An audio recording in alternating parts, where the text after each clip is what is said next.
A quick warning, there are curse words that are unbeeped in today's episode of the show.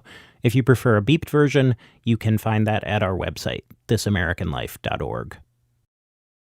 The People's Almanac came out in the mid-1970s. It's hard to imagine a more eccentric bestseller. Over 1,400 pages long. It read like an encyclopedia written by an excited and precocious 15-year-old who loved all the obscure details of all the knowledge in all the world. There were sections on the greatest man-made disasters ever, and also on the greatest prize fighters, a guide to buried treasure in the United States, biographies of famous and infamous scientists, a history of advertising going back to ancient Greece, and also a chapter about a minister who took over a newspaper for a week in the year 1900 and made all editorial decisions, what was on the front page, what they covered, based on what he believed Jesus would have done if Jesus had gone into the newspaper game. And at the end of the book was an address, and a note from the authors asking for suggestions for future editions and asking readers to tell them what parts of the book they liked and disliked. So we eventually received thousands of letters, each of which I read. David Wallechinsky was one of the authors of the People's Almanac. And because of that, I was able to determine that the most popular chapter in the People's Almanac was lists. Lists. Of all the knowledge in the world, people most loved 25 pages out of the 1,400-page book that had some lists. Some of those lists were boring stuff like the world's 15 biggest cities and 10 tallest buildings and 10 longest rivers. But there were weirder lists. 20 historical figures who were born as illegitimate children. 15 people who had an absurd number of spouses. And this one, that was maybe a little more edgy in 1975 when this was published. 20 celebrities who've been psychoanalyzed. From the letters I got, Wallechinsky says that they learned that one list that readers really loved was famous people who never existed but live today, like Sherlock Holmes, Superman, Wonder Woman, Scrooge McDuck. Scrooge McDuck, not technically a person, but you get the idea. And the most popular list was 9 breeds of dog that bite the most. So based on that, we decided to do the first book of lists. The first book of lists was an even bigger, even more ridiculously huge bestseller, a pop culture phenomenon. It sold over 3 million copies, had 4 sequels, a short-lived TV spinoff, and a board game. I was a teenager in the 1970s. I had no interest in this kind of thing whatsoever, but I remember it being one of those ubiquitous books that you could not help but know about. And looking back on it now, reading the book of lists today, I think they accidentally figured out how to give the pleasure of scrolling the internet way before the internet existed. Basically, it was a way to leaf through impossibly random stuff till something catchy grabbed your eye. We had different kinds of lists, and people were responding to all of them. We had the celebrity lists, where we would ask Ronald Reagan, what are the events in history you wish you could have witnessed? Then there was a straight list that were statistical, what were the worst airlines in the world based on deaths per miles flown. And then my favorite kind were what we called the annotated lists, where you'd actually have to do some research and then put a paragraph describing the entry. The most popular list they ever did was like that. And before I tell you what this list was, I want you to please listen for a second to some of the lists that it had to beat out to be the most popular list. Okay, here we go. 15 famous events that happened in the bathtub. 16 names of things that you never knew had names. 18 famous brains and what they weighed. 14 men who became units of measurement and the units named after them. Benjamin Franklin's 8 Reasons to Marry an Older Woman. A lot of competition there. So, what was in that most popular list? 6 sexual positions in order of popularity, and then the advantages and disadvantages of each one. Decades later, people still tell me, thank you so much for that list. I learned so much. And maybe this is obvious on its face, but just lay out why that would be such a big deal in the 70s. I think it was a big deal because nobody talked about it. It wasn't in print.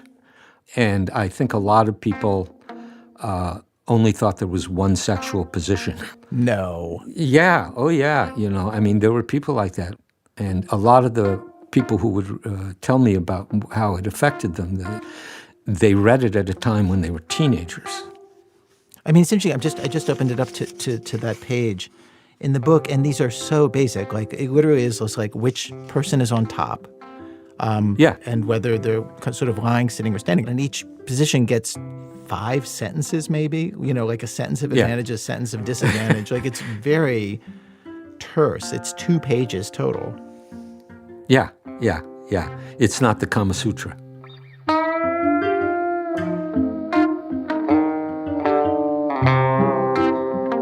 David Wallechinsky has thought way more about lists than most of us. And he told me this one story that illustrates how putting something on a list has such power.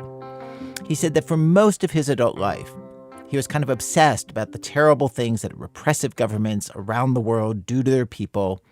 And he wanted to write about it for magazines and convince people how important this was. And he really couldn't figure out how to do that compellingly. And so in 2003, I got this idea. I'll do it as a list. The 10 worst living dictators. And I was obsessive in creating the order of list of worst dictators. I had criteria, different criteria, and then I gave extra credit for dictators who tortured or murdered their political opponents. He published this list with write-ups on each dictator in Parade magazine, which was a big deal at the time. Reached 32 million people. And it was so popular that we did it annually, and it became a cover story. So millions of people read about this topic they would not otherwise have read about. The list format made accessible to people a subject they didn't know they might be interested in. It made the subject digestible and human. Here were 10 awful human beings you could have feelings about. That's the power of a list. But of course, most of the lists in our lives are different from this. Most are the lists that we write for ourselves. And it's interesting. People put all kinds of things on those lists. Oh my God. I feel nervous. Why do you feel nervous? Because I was just looking through my lists and I just feel like a freak. This is Aviva de Kornfeld, a producer at our show here. And I learned about the very personal and idiosyncratic list that she keeps in a staff meeting where I talked about Wallechinsky and different kinds of lists. And at that meeting, Aviva started talking about her lists. And so I was offering this, kind of assuming I would start saying my list, and then everyone else would be like, yeah, me too. And then they would share their list, and it would be kind of like this bonding moment. That's what you thought was going to happen. Yeah. And that's not what happened at all. What happened is that I named a couple of my more recent lists, and then everyone started laughing and was like, what the hell? In fact, Laura, our coworker, messaged in the chat, Aviva's brain, with 7 exclamation points. And it felt like a little, it was all in good spirits, but it felt a little embarrassing. Aviva does keep some lists that lots of people keep. Practical stuff, like books she wants to read, or gift ideas for people she loves. But then, on the Notes app of her phone, there's a whole bunch of lists that have no practical purpose at all, but are really just her sort of organizing the stuff that is rattling around in her head. So, a list that is just organizing my brain is, let me look. Things that are off-brand for me, or common things I've never done, or times strangers have involved me in their business for unclear reasons, like on the street or on the subway. That happens to me all the time. Okay, so then let's dive into those lists. Things that are off-brand for me. Mm-hmm. Read me that list. Okay. I'm bad at jumping. I'm inconsistent with my birth control. You mean you're not taking a pill every day that you should? No. Why is that off-brand? Because I'm organized. The other thing that's embarrassing about reading these lists is that they're so private. But whatever, I don't care. I can't rollerblade. I hate pita. Even though I was vegan for a year and vegetarian for a bunch of years. I just really don't like them. I don't love bowling. That's a new addition. The last one I really don't want to share, but it probably shouldn't be on the radio because it makes me seem really psychotic, which is that I've never kissed anyone famous, and I just assumed I would have by now. Because you're how old? 30. And so you've kissed a bunch of people? Yeah, a ton. And the most famous person I've ever kissed is the captain of the Belgian field hockey team, which is not famous. No, that is not famous. No. Yeah, his name was Jay.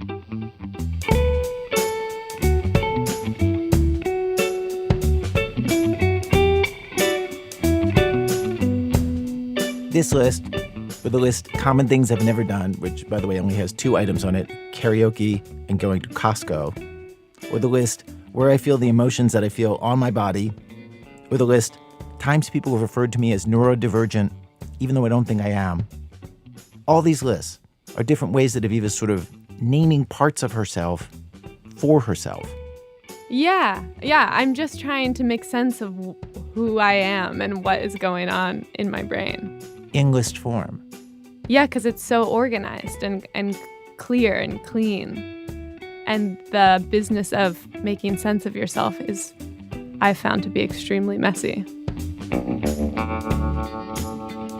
With that in mind, Aviva still keeps old defunct lists because they're like a record of who she was.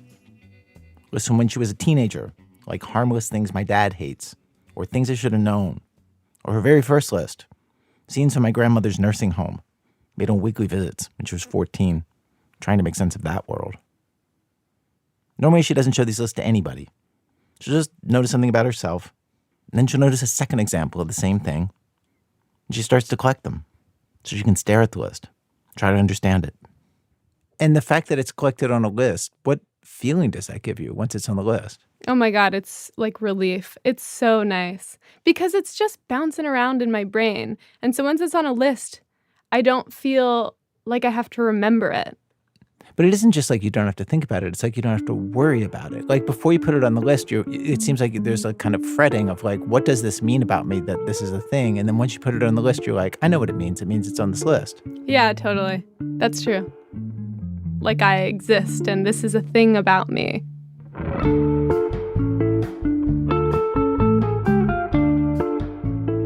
Today on our program, lists and how they tame the chaos of the world. I have to say I feel very aware in putting together everything that I've said to you so far today. The way I did it is the way I write every radio story I've ever done since, I don't know, forever. The first thing I do is I make a list of all the possible quotes that I might use. So in this case, it was 3 single-space type pages of quotes from Aviva and from David Wallechinsky with asterisks by the quotes I like the most.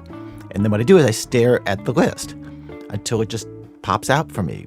This quote should come first, and this one second, and this one can end the thing. I have no idea how to write any radio story without a list to take control of all the confusion and all the possible choices that I could make and make it make sense.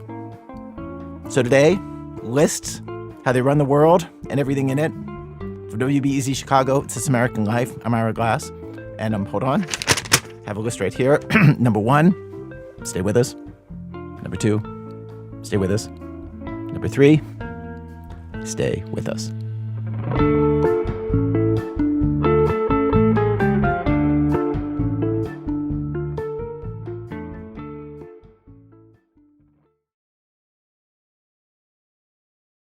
It's This American Life. Today's show is a rerun. Act 1, List for Life. So let's start our show today with a list designed as a kind of magical tool for living your life and maximizing your potential and being your very best self. Or anyway, that's what this list was supposed to do. The story comes to us from John Fecile. You ready to talk about the list? Sure. You want to see it? It's right. This is it right here. What do you want to ask me about it? I'm on a Zoom call with my brother Pat, talking about a list that was written by our other brother, Mike. And I want to ask him what he thinks I should do with it. It's one of the last pieces of Mike's writing that we have. What do you think should be done with this list? I don't care. If you burned it, I wouldn't feel sad. I wouldn't be angry. I'd say, why'd you burn it without me? My brother Mike died in 2015. That's almost 10 years ago now. Jeez. And, trigger warning and all that, he died because of a suicidal act. It's unclear why he did what he did. There were stories his roommates told about paranoia, hallucinations, Mike becoming obsessed with aliens. It was all so sudden and shocking that my family and I started grasping around for anything, trying to make it all make sense. Which brings me to the list. Mike wrote the list the summer he was about to be a sophomore in high school. 16 principles to live his life by, titled Goals for Success, double underlined on a rectangular piece of poster board. They were corny broisms, if I'm being honest. Make a commitment. Be unselfish. Create unity. Come together as never before. As you can see, Mike was a real overachiever, type A type.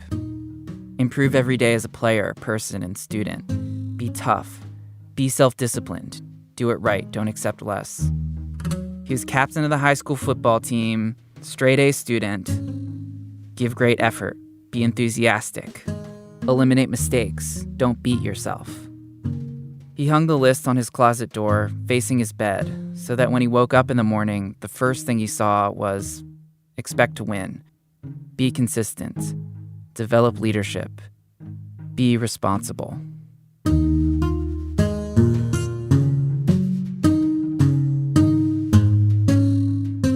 I first noticed the list when I went into Mike's bedroom to steal a pair of his boxers. I was always forgetting to do my laundry. Mike always did his. And my feelings about the list were immediately complicated. I felt like it was somehow judging me. I was the oldest of my siblings, but to me, Mike always felt older. He was Mr. Rotary Club, Mr. Scheduled out his daily routine. I was Mr. Been arrested twice, Mr. Smoking weed out of an aluminum can and probably doing irreparable damage to my lungs in the woods. And Mike knew he was better than me. He even wrote a poem in English class about how disappointed he was in me. I'm not kidding. It was titled Second Chances. Back then, I resented the list. I probably made fun of him about it, because that was the nature of our relationship, even though we were close. But after he died, I actually saw these principles as something I should live up to. Because at that point, I was spiraling. Mike was 24 when he died. I was 26. I couldn't get myself together. Drinking, depression, a simmering, futile anger at the universe.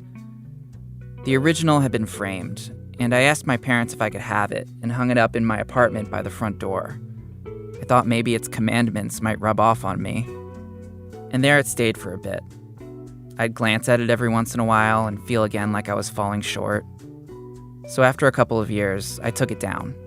I shoved it in the back of my closet. It just bothered me, the toxic positivity, therapist waiting room posterness of it all. But I also couldn't bear to get rid of it.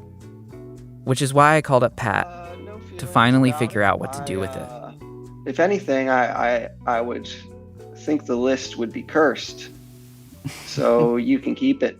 If it makes you feel better, I don't want anything to do with the list. Pat was the closest person to Mike in the world. He's 2 years younger than Mike, who is a year and a half younger than me. Pat and I can't even agree on the most basic things about the list. And he had neat handwriting. Like, that was one thing that struck me looking at the list is how neat his handwriting is. Even doesn't look neat. Not to me. Yeah, way. Are there straight lines? Are we looking at the same photo? Yeah. No, that's not neat. That's neat. Look at the K. He doesn't even dot the I's.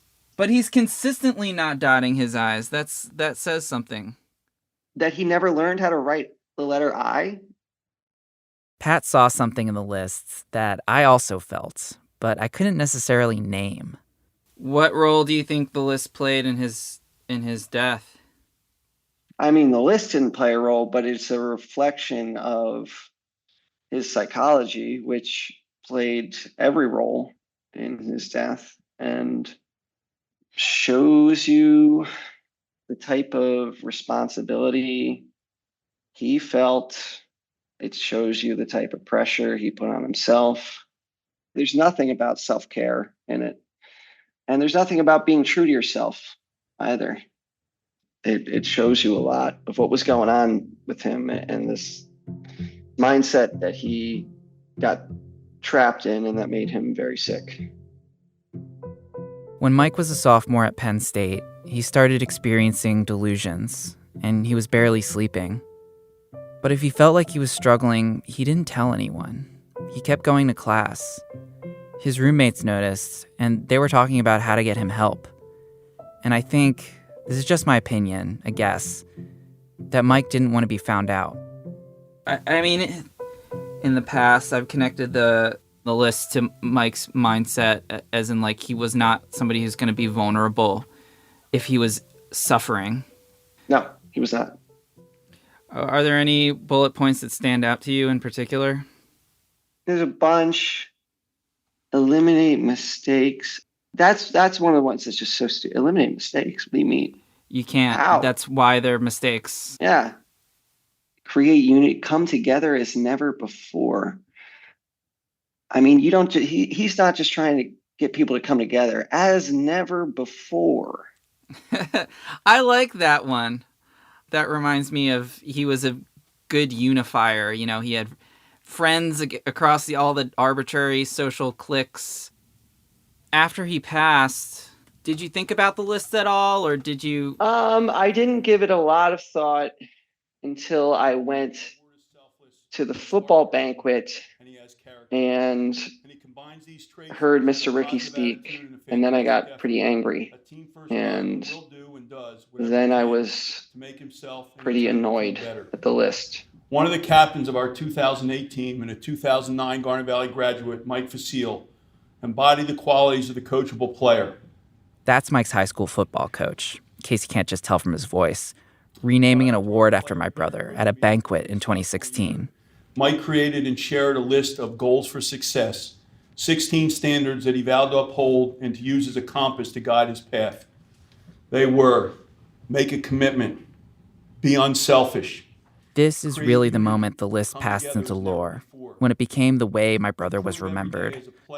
The coach paid to have goals for success professionally matted and framed. That's the copy that I have. He also hung a replica of the list in our high school's weight room, next to a photo of Mike in football gear with his tough game face on, to inspire future generations, which I appreciated. He was putting so much into memorializing Mike. But later, I started worrying about the kids who saw it and whether they might judge themselves by it, the same way that I had. We want our players to do what you're supposed to do and believe if it is to be, it's up to me. We want them to be model citizens, model athletes, and model sons. In essence, we want them to be like Mike Fecile. The coach goes on to describe what happened to Mike. He says that he fell from the fourth floor balcony of his dorm and that it was an accident, which he got from my parents. That was how they framed it. But Mike didn't fall. He jumped. The list still makes me feel sad, but that was when the list started making me feel angry. To me, it's like this obsession with image that is such a toxic quality of the community that we're from and the family that we're from. We may have looked good from the outside, but alcoholism and mental illness run in our family and were a big part of my childhood. You don't need to know the specifics, just know that it was chaos. And not even Mr. Golden Child was spared from it. But where I struggled and flailed and totally embodied all that chaos, Mike tried to contain it, to impose order on it, to fix it by being perfect. And that's what the list is, a manifestation of his drive to be perfect. That's how Pat sees it, anyway. It's painful for me, the list, because it's about what trauma did to Mike. And now these adults are waving it around like it was some sort of thing to be proud of with him. And there's a lot of things that I'm very proud of that he did. You know, I'd rather those things be remembered than this insane pressure that he put on himself. What do you wish he was remembered for? What are the things you want him remembered for? I think just who he was, really. I mean, there's really nothing to be ashamed of. But like, he wasn't this model person, like in school. Like, we sold weed together. Like, we provided pretty much the entire football team with weed. We had like a little business thing going on. Like, it was funny. It wasn't bad. It was funny. Like, it's also just the truth. Whether it's funny or not funny, you know, I just want the truth remembered. I don't want to I don't want to have to deal with these fake stories about Mike.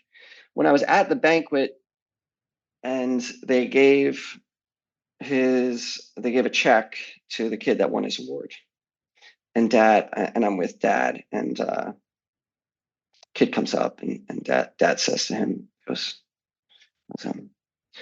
make sure you spend this on other people. That's what Mike would have done. And I look at the kid. That's not what he would have done. That's what I said. And I looked at Dad and I go, who are you talking about? Talking about Mike? And then I look at the kid and I'm just like, dude, my brother would have spent this on the dumbest shit.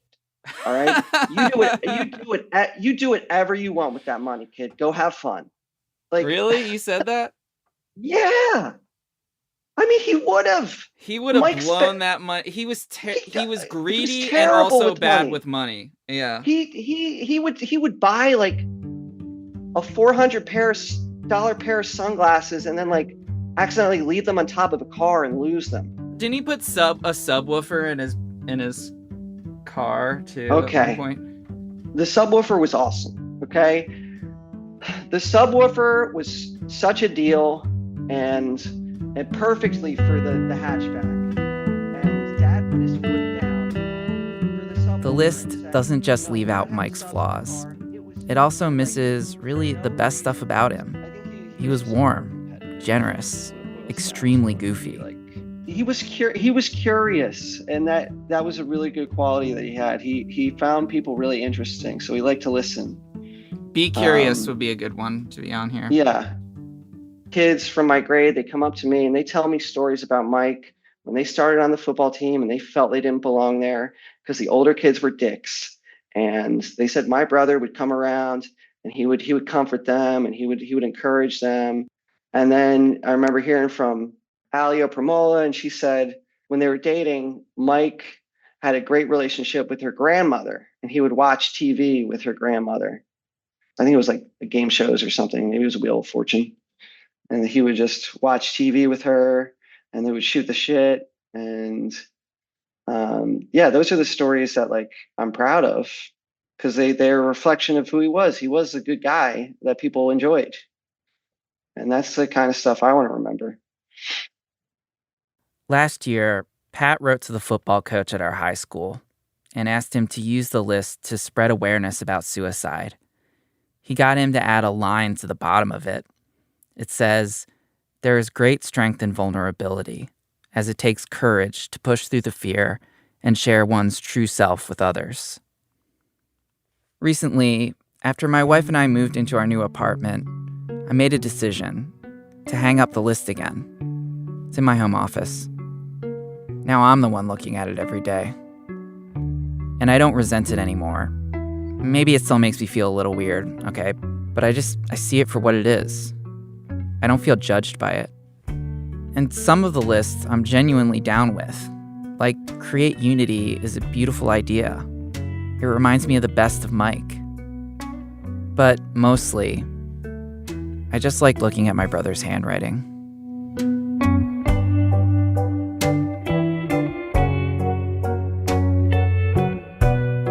John Fecile. He's a senior producer at the show Snap Judgment. His story was produced by Sean Cole.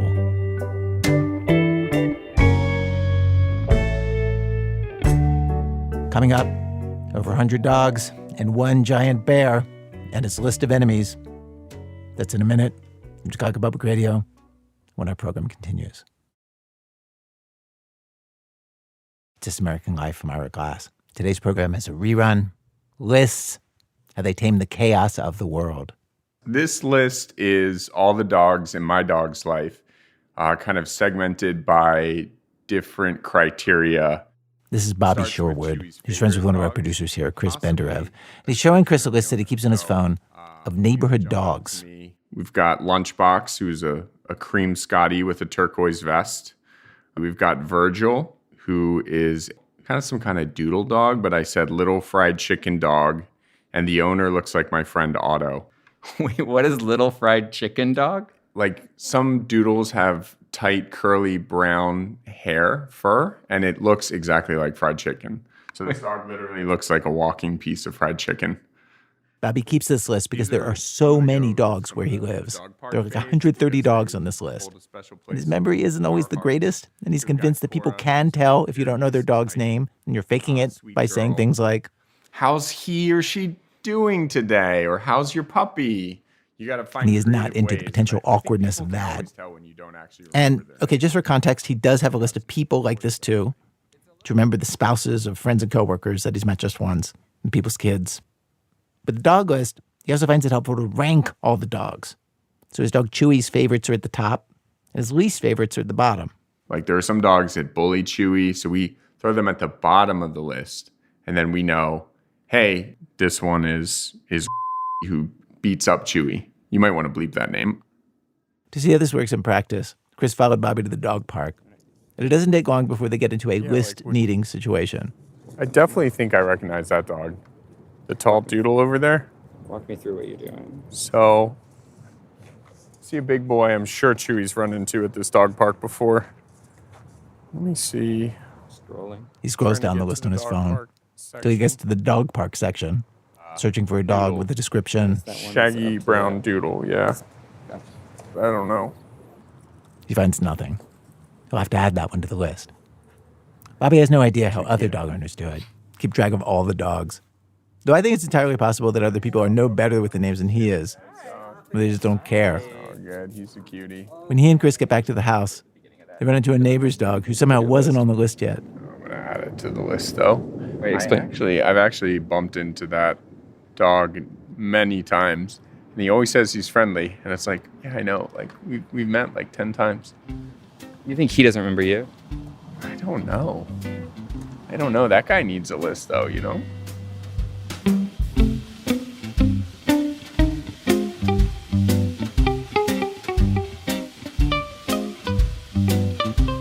Act 2, target list. There's some list you definitely do not want to be on. One Thanksgiving, not long ago, M had people come stay with him at a house they affectionately call the dacha, because it's out of the city and they're Russian. That's just the word Russians use. We totally call it the dacha. M is M Gessen. They read about Russia for the New York Times and in books. And the day after Thanksgiving, 2 of their guests left for some other celebration. And a bunch of the remaining guests, 4 or 5 people, went on a hike. Pretty vertical one, actually, up a nearby mountain. So they get to a spot way up high. Yeah, it's an overlook point. It's pretty tiny. We're all standing pretty close together, looking out at the Catskills and the little town where we live. And then 2 of us pulled out our phones. As one does. How much nature can you take? And both of us saw a news item that one of the friends who had left that morning had been declared a foreign agent. Foreign agent. In other words, the Russian government just put him on an official list of people that it is not very fond of. Foreign agent is not a good thing. And this is something that the Russian government does almost every Friday. They put out a list of foreign agents. Right. It's like this weird spectator sport to see who is now a foreign agent. It's weird. It's like a sinister version of like when Oscar nominations come out or something, you know? Actually, that's not a bad simile, because, you know, when Oscar nominations come out, then you have to wonder what's going to be the outcome for any one of these. Yeah. And with foreign agents, it's a little bit like that. Part of being on the list of foreign agents is that you're put on notice, right? You're on our radar. We may launch a criminal case against you, which has much harsher consequences. Oh, you can graduate from this list to worse lists. Yes. They end up on other lists like the wanted list, or somebody just stays a foreign agent indefinitely. But it's extremely unpleasant. It sort of reconfigures your world. So, they're out on this mountain. M and one of the other Russians reads this on their phones that their friend who they just had Thanksgiving dinner with the night before is now a foreign agent. So we both say his last name, Vinyavkin. And this is something that's actually happened before between the 2 of us, where we just take out our phones on a Friday, see a name, and say the name. Because you don't have to say, you know, Vinyavkin has been named a foreign agent. Because we know it's Friday. M says Russia is now in an age of lists. One of the reasons that we thought to rerun this episode this week is that President Trump is meeting with Vladimir Putin, who's a notorious list maker. He uses lists as an important way that he exercises power. And M says that Russia's current age of lists started when Vladimir Putin created the list of foreign agents. This was back when he first took the presidency for a second time in 2012 and started clamping down on dissent. At first, there was just organizations on the foreign agents list, human rights groups, media outfits. And then, 3.5 years ago, they started adding the names of people to the list. Russia actually modeled its foreign agent law on an American foreign agent law that dates in the 1930s. One key difference between the two laws, among many, in America, to be a foreign agent, you actually have to be working for or acting on behalf of a foreign government or organization. And you put yourself on the list. You register as a foreign agent. In Russia, the government just puts you on a list, calls you a foreign agent, and voila, you are one. M says this list, and the way the Putin government's been using it, are typical of the way he's operating these days. It's like very bureaucratic. And so all these lists have weird nomenclatures, right? It's foreign agents list, or undesirable organizations, or unfriendly countries. So the United States, for example, is an unfriendly country to Russia. Right. What they mean is like mortal enemy. It's so weird that they feel compelled to divide off the world into the friendly countries and unfriendly countries, that they actually have to write it down on a list. That's a great point. I mean, it's a very, it's a combination of a country that has the ideology of a fortress under siege, and a country that has like a deeply, deeply bureaucratic self-understanding. So everything has to be somehow classified and put down on paper or, in an Excel table. This resurgent totalitarianism in Russia, it's really focused on the bureaucracy. Like the bureaucracy it's hard at its core, and that's why lists are so important. Are you on this list? I'm not. I'm on a different list, a worse list. What list is that? I'm on the wanted list because there's a criminal case against me.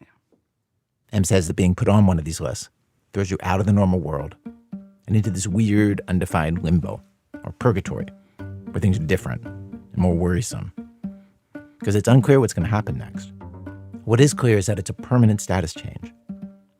Our program today is about lists, and as part of that, we wanted to hear from people who are on a target list about what it's like to live that disquieting life. And Em agreed to reach out to some to talk about it, and talk especially about what it's like to be on the foreign agent list. The foreign agent list is interesting because being on that list really can mean such a wide range of things. Like maybe it'll be nothing, or maybe things will get a lot worse. Here's what Em put together. I've been watching the foreign agent list grow for a few years. It's now about 400 people, most of them living outside of Russia. And I probably know half of them. That's one reason I've been sort of obsessed with the list. It's a day that changes your life. I was cutting the turkey, and I believe that I was in the midst of cutting my fourth turkey in a row. This is Ilya, my friend who was put on the list the Friday after Thanksgiving. Fourth turkey that weekend or fourth turkey that day? Probably that weekend. And then I saw my wife coming to me, and I realized that she was pale, and I realized that something happened. And then she told me that I was declared a foreign agent. Here's Galina Arapova's version of the experience of finding out she was on the list. She's a media lawyer who was representing journalists who had been put on the list. Then she was branded a foreign agent herself. She was the first lawyer on the list. She found out when a reporter called to ask her about the implications. Believe me or not, for the first few seconds, I didn't realize that he's actually saying to me that my name appeared on the list. I thought that he was asking me to provide a comment like, what would happen? What if you appear on the list? How that would affect your life? And then I just realized that it's actually not a hypothetical. That he's actually informing me that my name is on the list. Being put on the foreign agent list has consequences regardless of where the person lives. And once the Russian government names you a foreign agent, you face a bunch of choices. Because there are all sorts of special rules that apply to foreign agents. And you have to decide whether you're going to comply. One rule: every time you communicate anything publicly or semi-publicly, in the media, or in social media, or in a dating app even, you have to warn people that they're dealing with a foreign agent. There's a special disclaimer you have to use, in extra large type. It's huge. It has to be like in font and letters twice bigger than the main text. Do you remember the exact words? You can say them in Russian if you want. Yes. Настоящее сообщение или материал. The disclaimer says, this message or information was created and or disseminated by a foreign agent non-governmental organization. Which is quite like a big paragraph, considering the size. Like in social media, it would be like in caps lock. Right. It's in all caps, yeah. And it gets more Byzantine. A person who has been put on the list must create a corporation. And the corporation, in the eyes of the state, is you. And you're the corporation. This corporation has to file quarterly financial reports detailing the income you make and the money you spend, submit to an annual audit, and also post regular reports of your activities, whatever that means, on the internet or submit them to the media for publication. The paperwork has to be perfect every time, but the rules are vague. So you can make mistakes easily. And then, if you made a mistake, here government comes with a fine.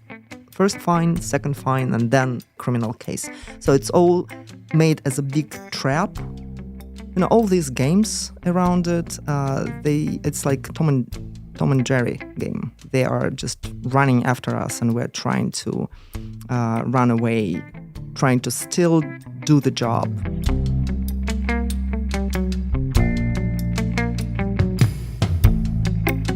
Galina follows the rules. Most of her clients do, even if they're living outside of Russia. Because everyone has someone or something left behind. Family members that the authorities can decide to harass, property the authorities can seize. My friend Karen decided not to follow the rules. He'd left Russia right after the full-scale invasion of Ukraine, and a couple of months later, his name popped up on the list. Like everyone, he still had a million things tying him to Russia. So I knew that I'm not gonna play by those rules, and I decided to just get rid of everything I had back there, including my apartment. So you were thinking that now that you were on this list of foreign agents, your property in Russia was in danger and you should basically take money out of the country. Yes. What did that feel like? It felt like nothing. I told myself, like, we don't go there. I mean, in that, like, infinite depth of feelings about, your country, everybody who you left there and stuff. It can drive you crazy. So I just didn't feel anything. A little over a year later, Karen found out that he was on another list. The list of extremists and terrorists. This was, you could say, an upgrade. It meant that the Russian state froze whatever assets he still had in Russia, so he'd been smart to sell his apartment. But being on this list also meant they'd opened a criminal case against him. Just to make this clear, he hadn't been informed that there was a case against him. Karen had to hire a lawyer to figure out what he was charged with and which prosecutor was charging him. Karen and I have talked about this weird process of having to find your own case. Because there's also a criminal case against me in Russia. I found out about it from articles in Russian government media, and then my name appeared on the wanted list. In the hierarchy of lists, the wanted list is probably the worst. That we know about, anyway. I've now been arrested in absentia, and in the next few months, a Moscow court is going to sentence me to 7 or 8 or 9 years in prison. It took my lawyer 2 months to find the case against me for, quote, spreading false information about the Russian military. Karen said I was lucky. It took his lawyer 6 months to find his case. Karen's crime? Years ago, Karen donated money to Alexei Navalny's anti-corruption foundation. Navalny is the Russian politician who died in an Arctic prison earlier this year. And when did you give money to the Navalny organization? Do you remember? Well, for years. And that was, of course, it was long before they labeled Navalny Foundation as illegal or extremist or anything else. I was one of thousands of people, I believe, who supported Navalny and his foundation. Do you have any idea how much money you gave them? Not that much. I believe a few $100 total. By the way, Alexei Navalny was also on the list of extremists and terrorists. He still is on that list because the authorities say they haven't received proper documentation of his death.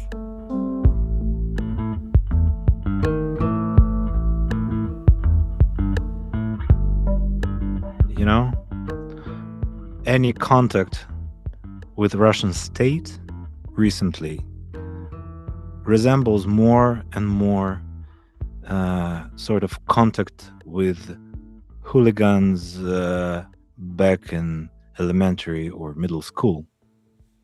Bullies. Yeah, like with bullies. This is a feeling that they are very strong, very hostile, and very мелочный, как сказать? Small-minded? Yeah, strong, hostile, and small-minded. Sort of feeling that they are like big, angry animal who is trying to attack you when they're scared of you, and who can like kill you because they're scared of you. Let's just call this animal what it is. You're describing a bear, a Russian bear. That's such a cliche. Come on. With the Russian bear on your heels, you have to watch your step. If you're going to travel, you have to ask, is it safe? Can I go there?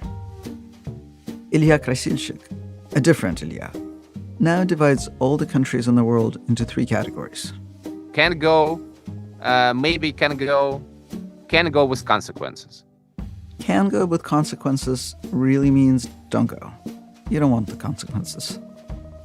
Ilya started a media outlet called Help Desk, which reports on the war in Ukraine and helps Ukrainians flee the fighting. In the eyes of the Russian state, he has been a criminal for more than 2 years for posting about war crimes in Bucha. I haven't been a criminal for as long as Ilya has, but I've also learned there's a whole convoluted science to it. Some countries will extradite people to Russia. Some countries might. And then there's Interpol, the international police, which Russia tries to use to have people detained and sometimes extradited. The planning that goes into traveling to other countries can get very granular. Sometimes it's not about where you go, but about which company you fly. And this is really difficult because, for example, Turkish Airlines if something will happen, they can land in Russia because they have this airport as the Plan B airport. But you need to call every airline and ask them for every route. And I think somebody should do this. You could easily spend all your time, your entire life, perfecting the act, being Jerry who keeps evading Tom. So it's absurd, and absurd should be fun. I don't know, like Kafka. Yeah, Kafka is funny some way, but it's also awful.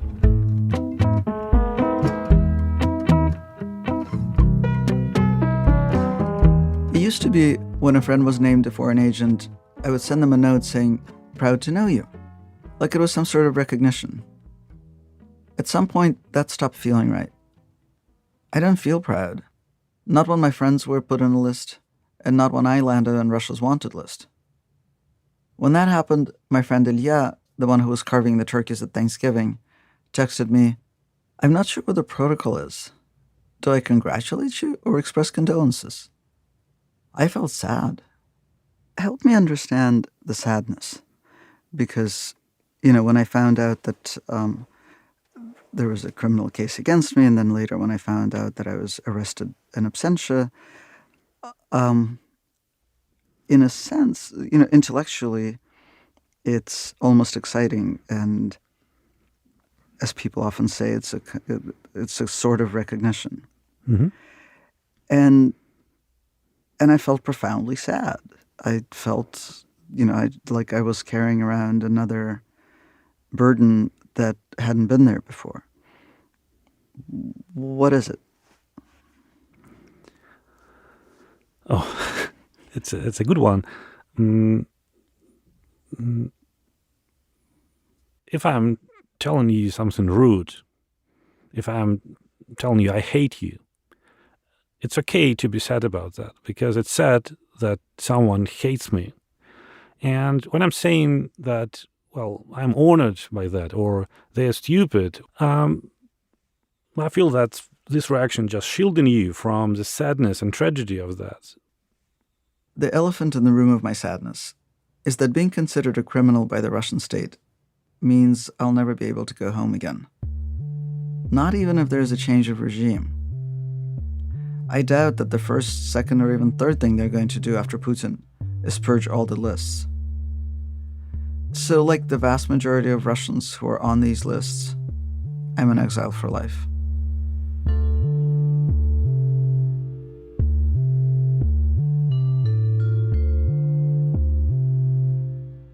For many of us who live outside of Russia, this business of being on lists is really akin to having a troublesome chronic illness. You keep tabs on it, you modify your behavior as necessary, you hope it doesn't kill you, but other than that, you live a relatively normal American or German or Dutch life. For those who are still in Russia, though, the condition can be much more serious. Zoya is one such person. Zoya is not her real name. She's an LGBT activist, and in November of last year, the Russian Supreme Court declared the, quote, international LGBT movement was an extremist organization. Zoya had been put on lists even before that, though. Internal lists, circulated within government agencies. These lists aren't meant to be public, but there's an illicit service that will search different internal lists and databases and send you what they find. Like a Freedom of Information Act request, but fast, unredacted, and for sale.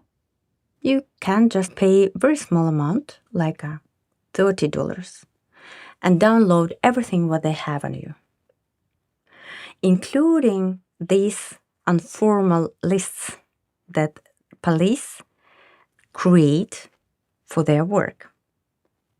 You will be able to see how this regime see you. What do they have on you? Do they follow your flights? Do they, it's enough information. And what you get is an Excel document or PDF? PDF document. On the PDF, the lists you're on are marked in red. So her PDF said extremism and terrorism in red. But again, this wasn't the public list of extremists and terrorists. Yeah, it's two different lists. If it's possible, I will say it to you in Russian. Они это пишут как... По-русски нет такого слова. Подозревание в экстремизме, подозревание в терроризме. If you can translate it. So the reason you wanted to say it in Russian is not because you can't translate it, but because the word doesn't exist. Yeah. Right? So it's like if they added another suffix to the word suspect. So it's like it's closest to if they called you suspectable in extremism and suspectable in terrorism. Yes. It's like this internal list is the draft of a list. Like eventually, Zoya will probably be brought up on charges.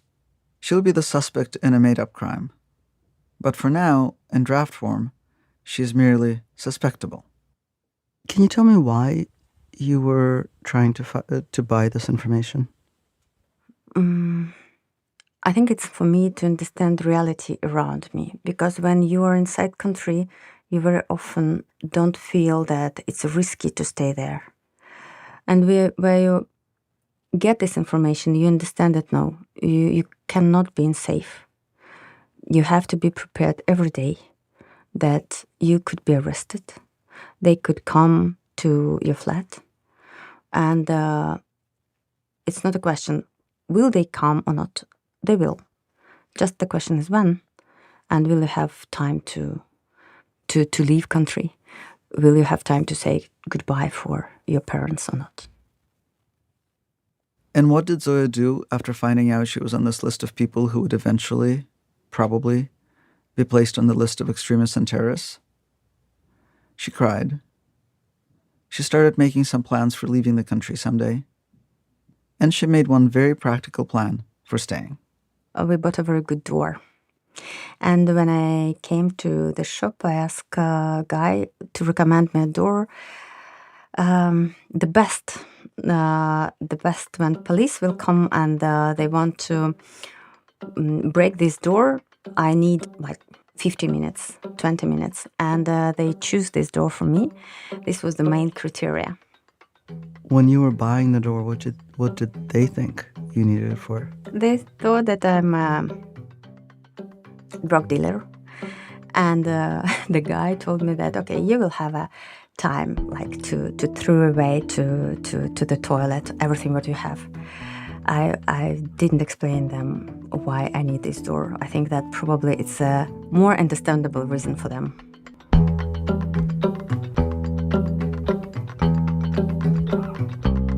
Police usually come in the morning. Every evening before I'm going to sleep, I check the door. Everything should be closed, because if not, then I will not have this 20 minutes. How many locks does the door have? 3. And why do you need 20 minutes? I need to clean my computer and contacts, because if I will not do this, then all my friends will be in the risk. And also, I have to fix my dog. My dog will protect me, and they could shoot dog. So you have to put your dog in the other room? Yeah, in the bathroom, and kindly ask them to not touch him. Zoya has many reasons to stay in Russia. Since her sister died of cancer several years ago, Zoya and Zoya's mother have together been raising Zoya's niece. Zoya's parents don't want to leave. Zoya's partner doesn't want to leave. Most important, Zoya doesn't want to leave. So she has decided that she will stay as long as she possibly can. She believes the authorities will give her one final warning, something like, leave the country now or go to jail. And then she'll leave. I'm not sure why she thinks there will be a warning. When it comes to her niece, though, Zoya is sure that the girl should leave the country as soon as she's old enough. I don't believe that she will have a future. I don't believe that life will be better in Russia. I see now how many people support Putin in these elections, and how people celebrate it. And I wish all the best for my niece. I want her to live in a free country with the possibility to choose partners, work, opinion, everything. What if I said all the same things to you?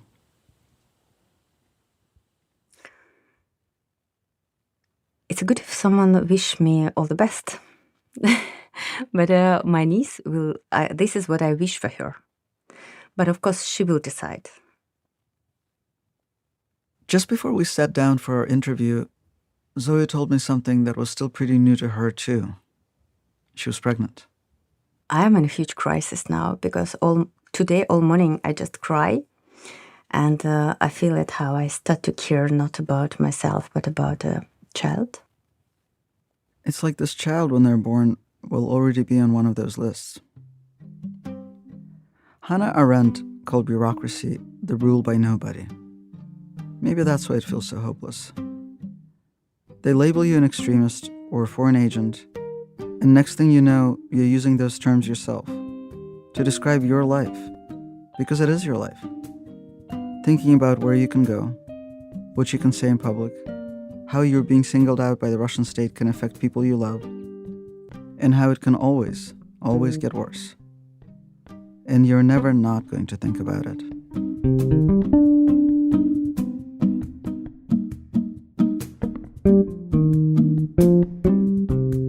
M Gessen is an opinion columnist with the New York Times and the author of several books, including The Future is History, How Totalitarianism Reclaimed Russia.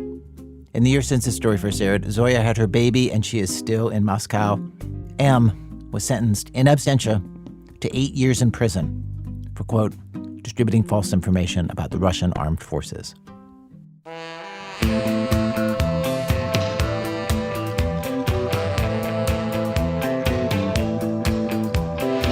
Stockings, a pair of shoes, a record by the Moody Blues, a bottle of Chanel, number 5, a poster of a band called Dead or Alive, silk negligee and a black garter belt, a book about how to get to know yourself, the shirt you adopted used to be mine, these are some of the things you left behind.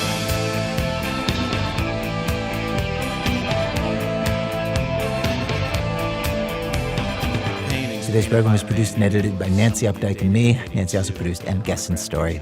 People who put together today's show today include Michael Kamate, Andrea Lopez Cruzado, Aviva de Kornfeld, Bethel Hopti, Cassie Halley, Seth Lynn, Catherine Raimondo, Safia Riddle, Ryan Rummery, Alyssa Shipp, Christopher Sotala, Marisa Robertson Texter, and Matt Tierney. Our managing editor is Sarah Abdurrahman. Our senior editor is David Kestenbaum. Our executive editor is Emmanuel Berry. Help on today's rerun from Suzanne Gabler and Stone Nelson. Special thanks today to David Wallechinsky, Lika Kremer, Janae West, Isaac Arnsdorf, and Martine Powers. As always, I hope you will consider becoming a This American Life partner. You get to listen to our show without any ads in it. You get dozens of bonus episodes that honestly have turned out to be so much better than we ever dreamed they would be when we first cooked up the idea of doing bonus episodes. And you get a whole greatest hits archive that appears right in your podcast feed. So if you're looking for something good to listen to, it is right there in your feed. To sign up for this, go to thisamericanlife.org/lifepartner. This American Life is delivered to public radio stations by PRX, the Public Radio Exchange. Thanks as always to our co-founder, Mr. Tori Malatia. How's he describe his own management style? In a list with 3 main points. Strong, hostile, and small-minded. All right, Glass. Back next week with more stories of This American Life. A rosary, a glassine bag, and one word tacked up on my door. Just one word. Goodbye.